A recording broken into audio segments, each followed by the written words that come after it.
Hello guys, welcome back to the channel. My name is Timmy and in this episode we got some leaks about the new Navy hero. Now we don't have actually her war or DEF stats and we also do not have the proc rate, but we still have some very important information. So now let's have a look at them and let's start to evaluate a bit this hero. Now if these leaks are indeed correct and if this hero should come exactly like this tomorrow, this hero, it's a proc-based hero. And a proc-based hero is not necessarily a bad thing. As you know, we have in-game proc heroes and rage heroes.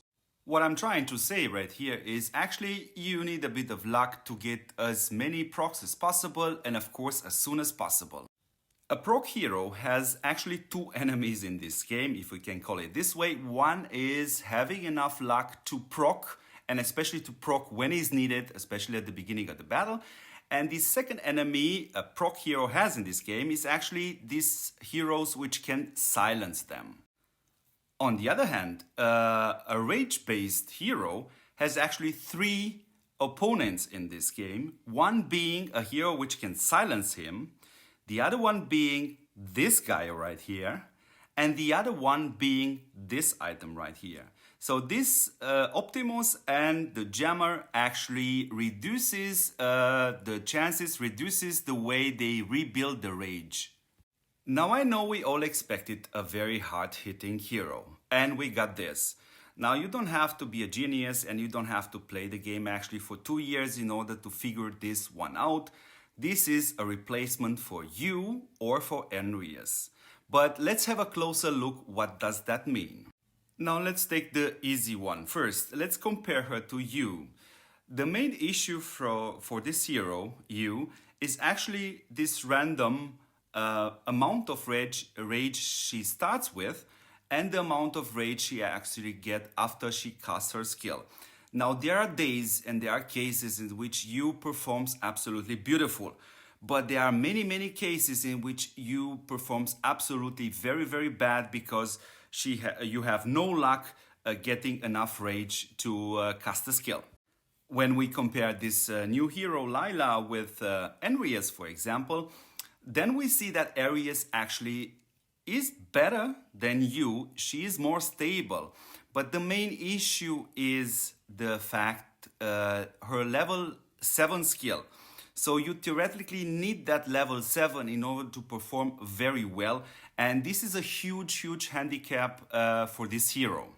And this is the first thing I absolutely love about this hero. This is a hero for the people. This is a hero for everybody. Simply because it has the attack debuff as default and means everybody has an access to this debuff.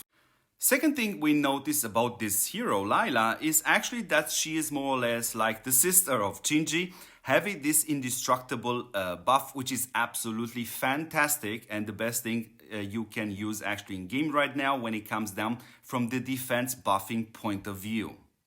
So now there are gonna be still a few of you guys saying right now, but I don't think that's enough. So that's why we must carry on and let's have a look what else does she bring us. She has a chance to proc and actually give 4 hits with a value of 80% damage, and that may not sound that much to you, but let's put Shinji here and let's compare it to Shinji, and we all know what Shinji does for damage, especially combined with an offense buffing hero. So from this point of view, it's safe to say, it's safe to expect that Layla will actually do more damage than Shinji.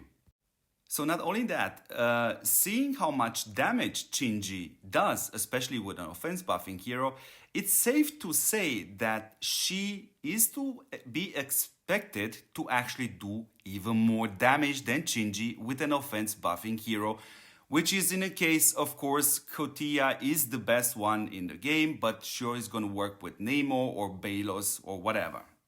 Okay, so now we know. Best way so far is Kotia with Layla. And then the question is, which is the third hero?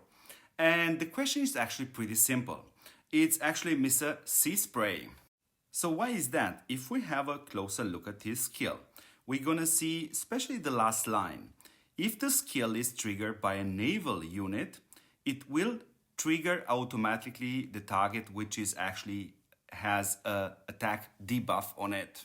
So that being said, this is the first careful approach of the hero, especially because we don't have her yet in game. It still remains to test her proc rate. It still remains that we see her war and DEF stats. And of course, on Friday is going to be another patch, and we must take that in consideration also.